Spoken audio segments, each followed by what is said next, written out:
Hey, beer nerds, it's Ryan with Beer by the Numbers coming at you again with another great beer industry update. Another good Monday stream. Happy Monday. It's been kind of a crazy one around here now that the holidays are over, Labor Day is come and gone. Really kind of getting back into the swing of the things of, I guess, the main part of fall. Getting into football season again, too, which has been a lot of fun. So, very excited about that sort of stuff. So, after a long day at work, definitely need a beer. And today I am drinking Murder Horn from Back Pocket Brewing out of Coralville, Iowa. And hopefully that focuses in. Now, this is a Belgian Golden Ale. I've had this a couple times before, but it is a big, strong beer, 10.2%. So, you ever feel like you need to drink two beers, but you want to condense it down to 12 ounces. You don't want to bother pouring out two of them. Well, this beer will certainly get you there. This thing is a heavy, heavy pour. So I still got a little smoke coming out of there, which is nice.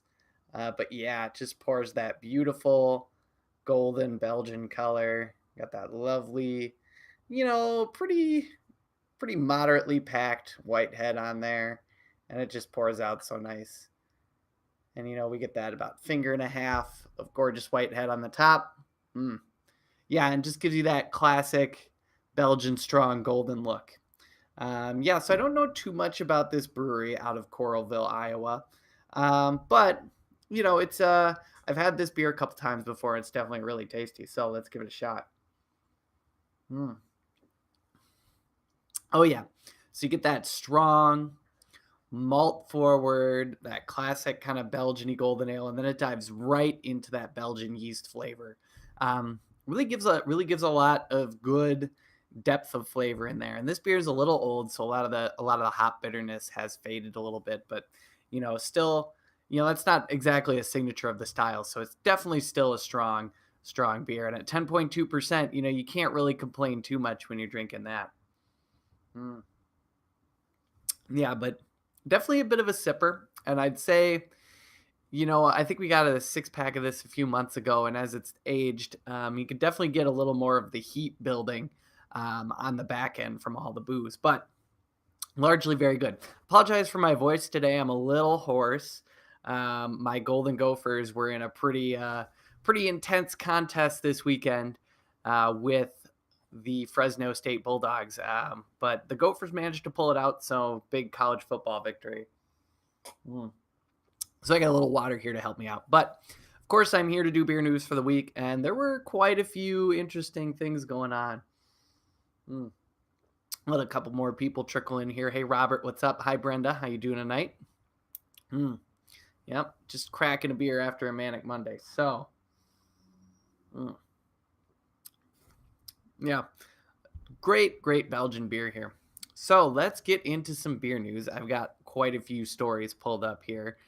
I think the first one I want to cover is actually a bunch of great responses that came from a big industry survey done by a guy named Jeff Allworth. And he is one of the posters over at the Beervana blog. And they just do absolutely great content.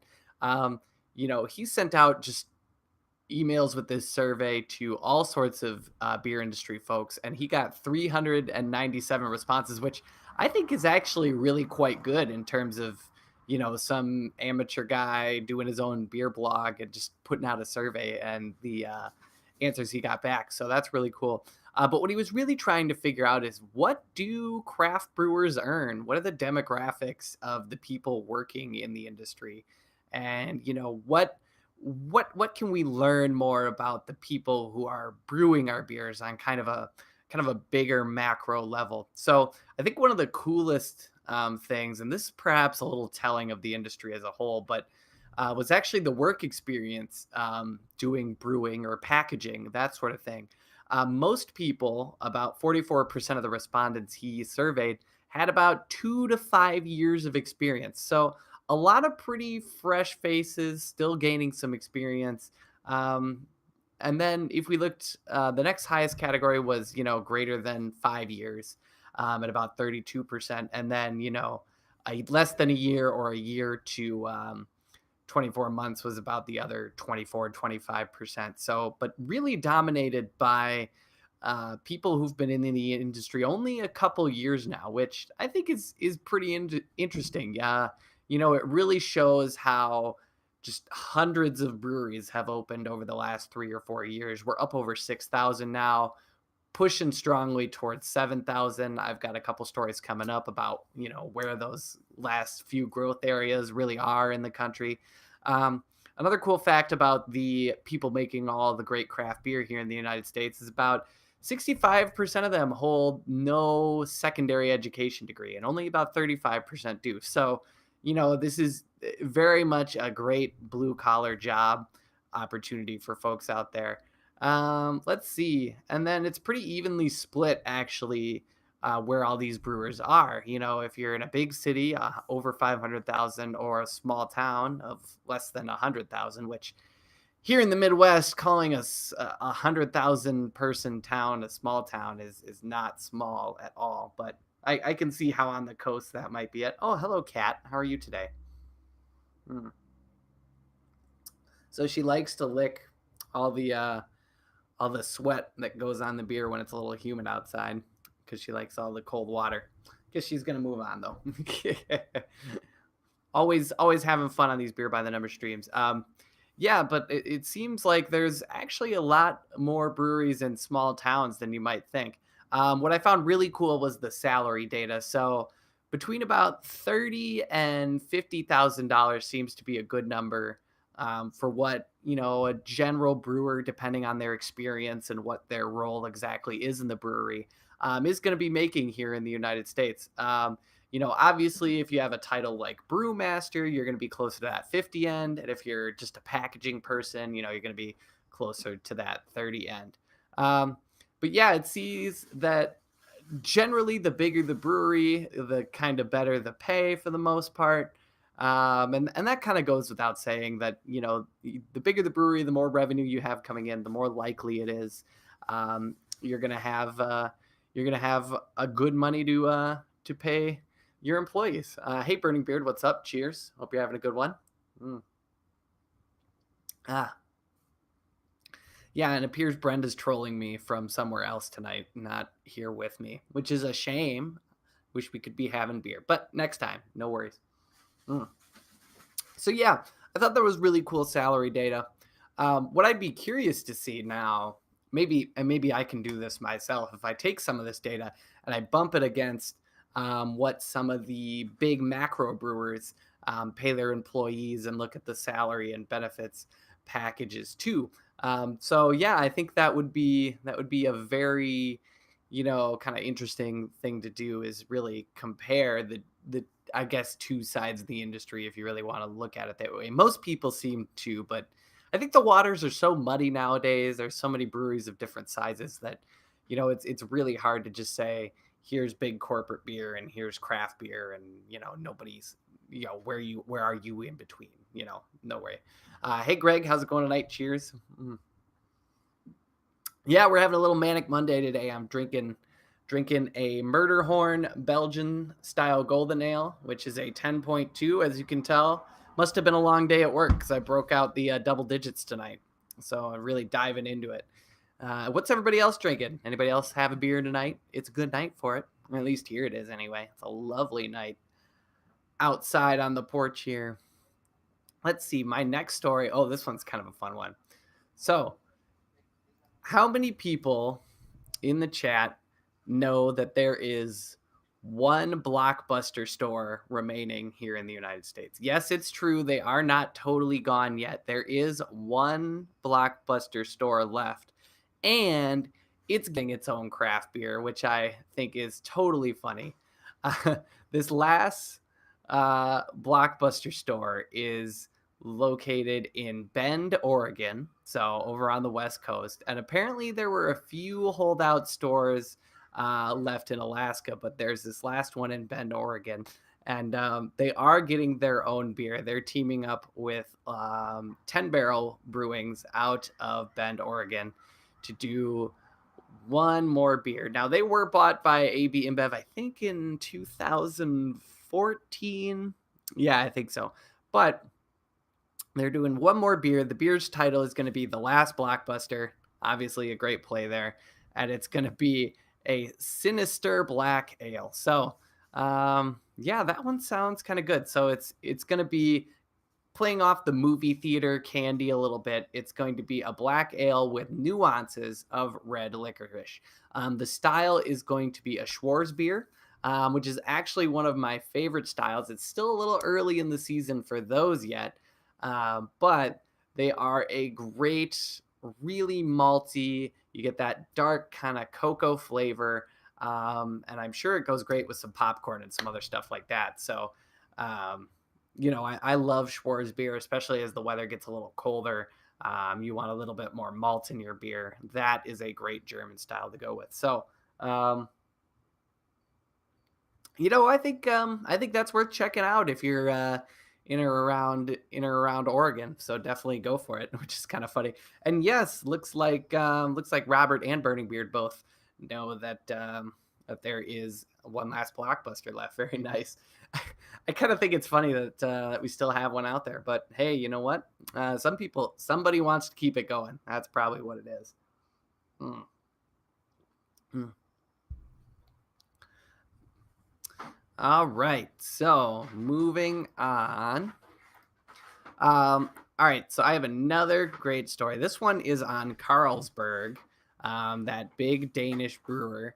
And they are taking their six packs of cans, and instead of using the plastic rings or even the recyclable tops you'll see at some bottle shops here that hold the six pack together, they're going to start experimenting with recyclable glues that will hold the six pack together, so that all you have to do is just kind of pull the beers apart, instead of having to deal with the plastic caps or the returnable and recyclable caps that hold six packs together. And now I think this is an absolutely brilliant idea because, number one, those plastic rings are pretty terrible for a lot of the environment. They end up in the oceans. Everybody's seen the pictures of some animal with one around their neck or something terrible, or inside their stomach or something terrible like that. So obviously we want to cut down on those. There's been some talk of biodegradable ones, but they haven't seen a lot of widespread industry use, probably because if you're biodegradable, it's pretty likely that in the distribution process, that can ring's going to break down a little bit. You're not going to have a totally put together ring of beers by the time it gets to the actual customer if everything's biodegradable. So what I really like about this recyclable glue, and I'm not really sure how, maybe it comes off as part of the recycling process of aluminum cans, and then they don't have to worry about it in the way they either wash it or melt it down or something like that. But what I really like about this is that it's a way to ensure all these packs stay together nicely, but doesn't create a situation where the consumer has to do a lot of extra work, like returning the reusable six pack toppers or making sure they have special recycling or take some special care to dispose of whatever you're using to hold the six pack of cans together. So I really like the glue idea.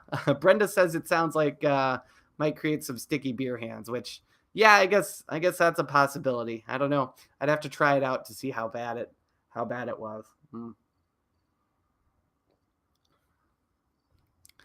So Burning Beer, do you live next to Block 15 Brewing? Yeah, they must be pretty close to you if you're drinking another great perishable produce IPA from them. Yeah, sounds very good. But and actually, Carlsberg just had, I think, did quarterly earnings about a week or so ago, and they had a really nice quarter. I think their stock was up something like 3% in a couple days, which is a pretty good gain for them. So, apparently Carlsberg is finding a good home even in the age of craft beer. Meanwhile, AB InBev kind of continues to struggle.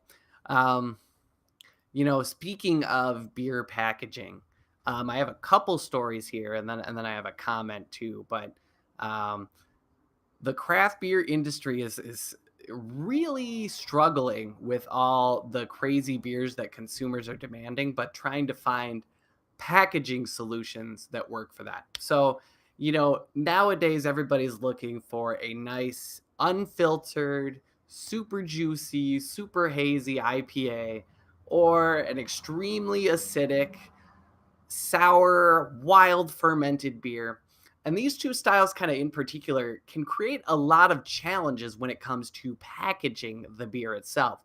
Uh, one of the things that's pretty common in the craft beer world, where quite a few beers are unfiltered, especially some of the more particular styles or some of the really um, beers that are popular with a lot of beer nerds.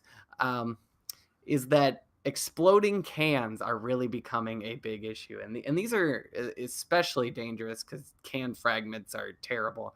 But you know, craft brewers can really only control so much of the process.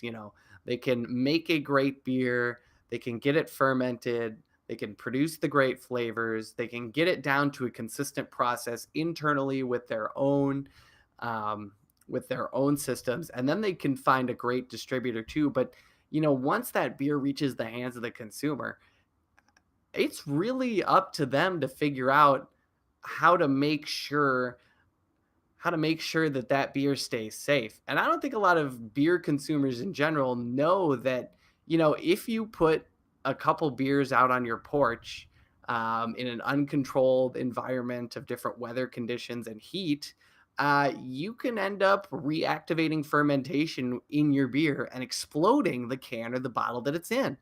I think that is really kind of a crazy thing. And like there's no warning on a can or a bottle of beer. Caution: this product may explode if not stored correctly. Oh, look at this beer. Look at this beer bottle here. I'm pretty sure this was unfiltered. I saw a little bit of sediment at the bottom, which generally to me means it's unfiltered. All I got on here is the government Surgeon General warning. I got the brewery information and the branding, and I have a nice description of the beer, which I'll read in a minute. But beyond that, there is nothing on this bottle that would tell me that if I did something like, forget skunking your beer. Imagine if I accidentally stored this in some direct sunlight. This thing, I doubt this one. It didn't have a lot of unfiltered, didn't have a ton of yeast in the bottom or anything like that. But this thing liable to cause some damage.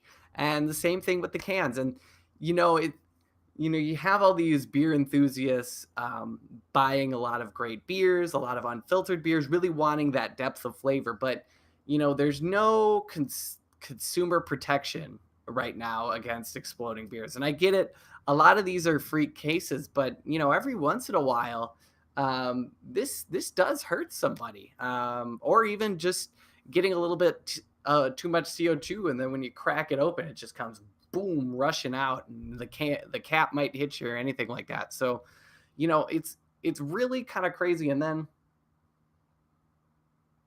on the sour end, on the really acidic, we're producing a really acid heavy product. Um, it's not that every can or bottle can necessarily hold up to that kind of acidic product going into there. I get that there are a lot of people who really love the acidic taste. My fiance Brenda, who normally streams with me, she's all about that sort of thing. That's not so much my style, but I totally get where exploring that depth and flavor comes from. But there are packaging challenges that go beyond just the standard options that are available to brewers today. So the one that there were a big recall out of the Scottish punk brewer Brewdog, who actually just opened their cool beer hotel. You should look that up. But yeah, they were doing some beers inspired by like Sour Patch Kids or Warheads or Sour Punch Bites out of the UK, trying to make like a really lip puckering sour beer. But they found that a lot of the bottles just didn't hang up, or had a hang up. They just didn't work, and a lot of the beer had a secondary fermentation that made the beer taste really bad, and they ended up doing a multi-million-dollar recall of sour beer, which to me is totally crazy, but I can see how, in the greater context of the craft beer world, as brewers are pushing the limits of brewing techniques, we're also pushing the limits of the supply chain's ability to keep everything really consistent, and we're pushing the limits on how much a lot of the beer packaging can handle out there. So I think one of the big craft brewing and brewing innovations that's going to happen in the 21st century here is going to be innovation around how do we package beer? How do we get a wild fermented ale to come out as consistently as a Bud Light does? How do we get a really hazy IPA to make sure it doesn't double ferment in that can or in that bottle? How can we make sure we get all the unfiltered flavor, but we avoid the risks of having exploding cans or bottles or packaging? So I think that's going to be a really interesting challenge. I'm not sure if craft brewers themselves are going to necessarily find out how, but I know there's a ton of great people coming up with solutions around it. And I for one, am really looking forward to see how beer packaging is going to evolve over the next couple decades. So yeah, it could be really cool as the industry adjusts to these challenges.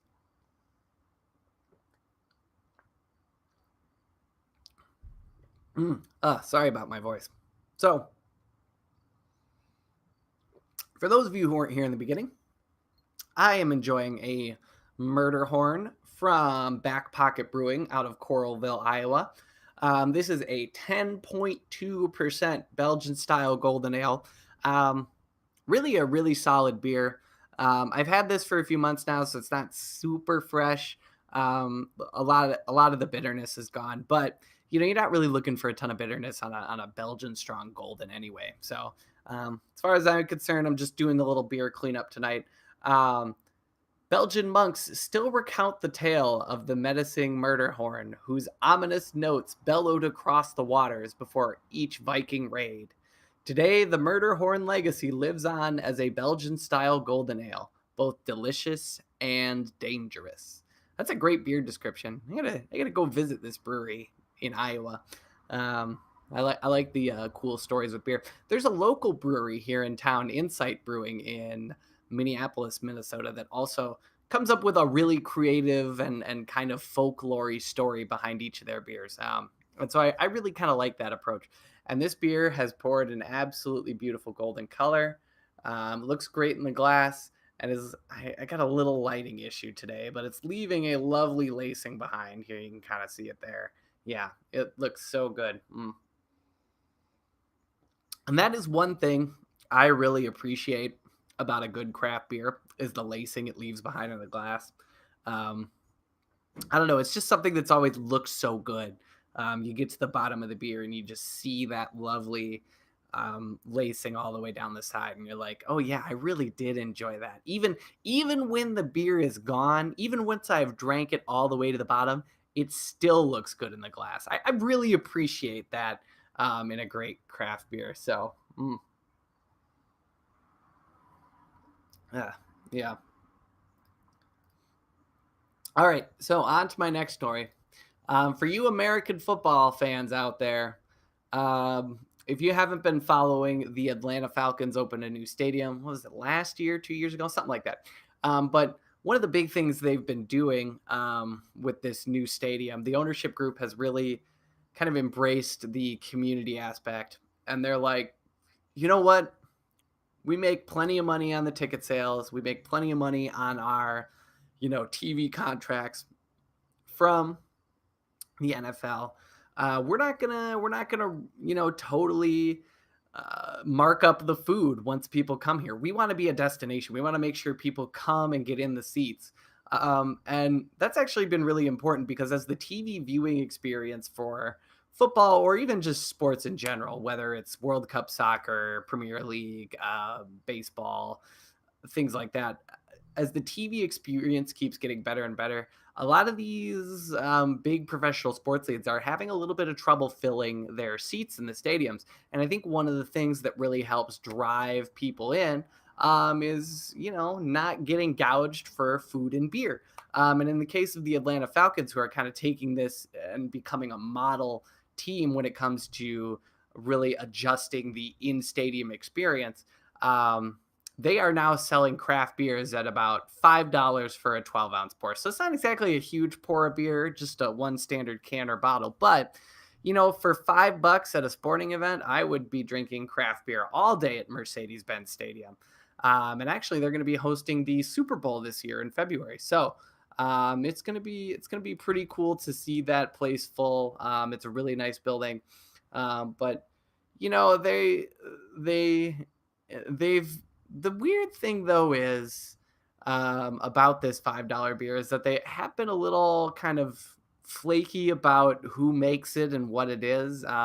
They say, "Hey, we've got this $5 beer coming."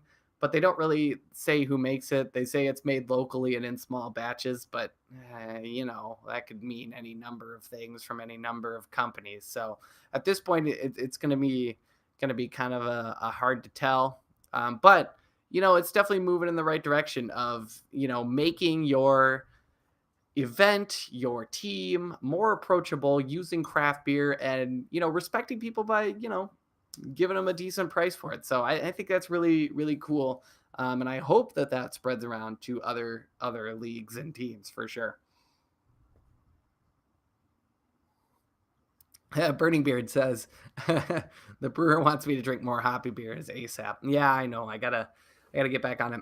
Hopefully in the next couple weeks here, we're gonna be doing Meritzen Mondays. I've got, it's so hard because I've got these five beautiful Meritzen beers lined up and ready to go. I'm just waiting for a couple other things to fall in place, and then I'm ready to go. But I'm ready to do kind of a big mega review of the Meritzen Oktoberfest beer style, which is one of my absolute favorites. So I'm really looking forward to that next week or in the coming weeks. But yeah, I'll definitely be putting out a message here on YouTube, and I'll be putting it on the Beer by the Numbers Facebook page too. So if you're not a member of that, I don't have a link in this description yet. I will in a minute, but you can definitely go click on around to a couple of my other videos. They all have links to it in the description. So please check that out. Let's see here. Greg says the People's Brewery in Lafayette, Indiana makes a beer for Purdue. They even use some ingredients that Purdue is involved with because they're an agricultural school. Yeah, that's really cool. I like that. You know what? Maybe I'll have to take a trip over to Purdue the next time the Gophers play over there, and can go watch some football and drink the cool local beers. Sounds like a lot of fun to me, anyway. That's most of my tailgate experience. Yeah, I was out this weekend, which is why my voice is so hoarse. Had to do a lot of hooting and hollering at the Gopher game, so it was a lot of fun. Mm.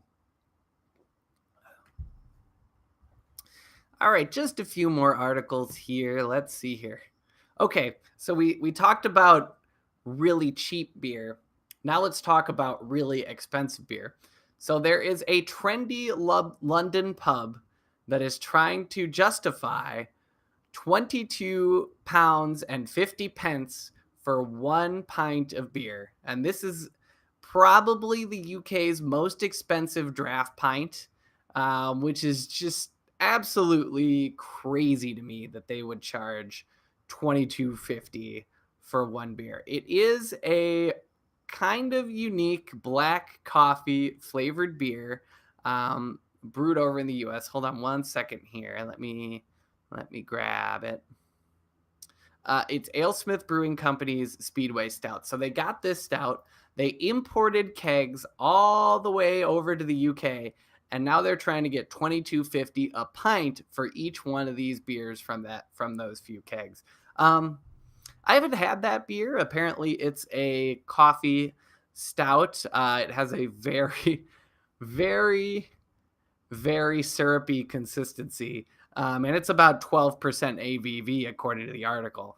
But I think what they really say is that between buying the kegs, shipping them over, paying the import dues, and things like that, it's more than 5 times the cost of an average beer, and it's more expensive per milliliter than Belvedere vodka, which I'm pretty sure is a pretty nice brand of vodka. So, it's kind of crazy that they're going to such lengths to import great U.S. craft beers, but Come on, I don't know if I could justify a 22, 23 pound, which I guess is probably closer to 25 to 27 US dollars. I don't know if I could justify that much that much for one pint of beer, but hey, good luck to them. They'll probably get some takers, and no doubt, you get enough press, there's enough crazy beer nerds are going to come and try it for sure. So, mm, good luck to them. That's all I could say.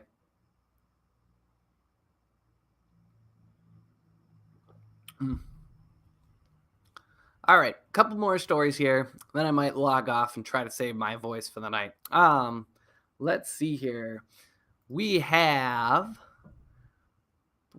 Oh, so I was talking earlier about, we're well on our way to 7,000 breweries here in the US, but where are we going to keep pushing? Areas like around here that are already, we're in the top 5 states here in Minnesota in terms of breweries per capita. Um and so where's still the greener pasture? Where's still a lot of space where a brewery can come in and there's still a little bit of breathing room and you're not immediately crowded by competition. Well, apparently, one of those states where that is happening is Arkansas. The entire state's craft beer output was up 35% in 2017, which is absolutely crazy. And this was a state that up until 5, 6 years ago, did not produce a lot of beer. They imported a lot of it from Texas and Missouri and other big brewing states around the country, but they didn't produce a lot of their own. So it's really cool to see a craft beer scene really still exploding, really still cranking out not even double digit growth, but like, 30, 40% growth is absolutely crazy to see out there. Um, so last year, Arkansas breweries produced more than 1.2 million gallons of beer, a 35% increase, which is absolutely crazy. So, they're gonna probably be up industry estimates another 30% this year. So, as far as where's craft beer going next, it's gonna hit up the deep south now. We're going for the real flat plain states and the great deep south. That's where the next great craft brewery is going to come from. I'm telling you that right now. Mm. So best of luck to all those great Arkansas breweries. And then lastly, this one's kind of a funny one. Um, have you ever wanted to run a beer mile? That's where you run a quarter mile, chug a beer, run another lap around the track, ch- chug a beer. So you got to drink about 4 beers and run a mile, which is absolutely crazy. Um, but if you're kind of like me and you're not really super duper athletic, you don't necessarily want to take on the challenge of having to do a beer mile yourself. You don't want to risk vomiting. Now there's a video game for that, just like there's a video game for Madden, there's a video game for NBA basketball, baseball, the FIFA games.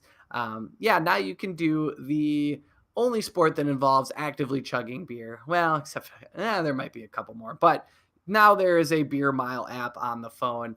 Uh, so so you can help your contestant chug the beer and run distance on the phone. Um, and you can do all that without the public intoxication. This comes courtesy of an information technology student out of Western Michigan University who made this great app. So if you want to check out the Beer Mile app, you can go ahead and search for Beer Mile All Stars on your phone of choice. So, mm, yeah, Burning Beard, Mississippi shrugs. Yeah, that's right. Greg says that might actually get you to run, knowing that there is a beer waiting for him. Actually, Greg, I know of a lot of running clubs that only do they're beer running clubs essentially. So they do about 5 to 10K runs from some starting park over to a local brewery, and that's all they do is they have a bunch of people come out and run every Saturday or Sunday from a park to a brewery.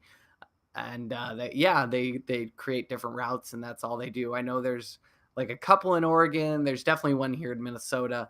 But yeah, brewery runs are definitely really cool. And yeah, I don't know if I'm gonna take up running again. I kind of gave that up a couple years ago, but if there was beer at the end, you would see me out there. That's for sure. Mm. So, coming up on the channel this week, I've got a couple great videos. Tomorrow,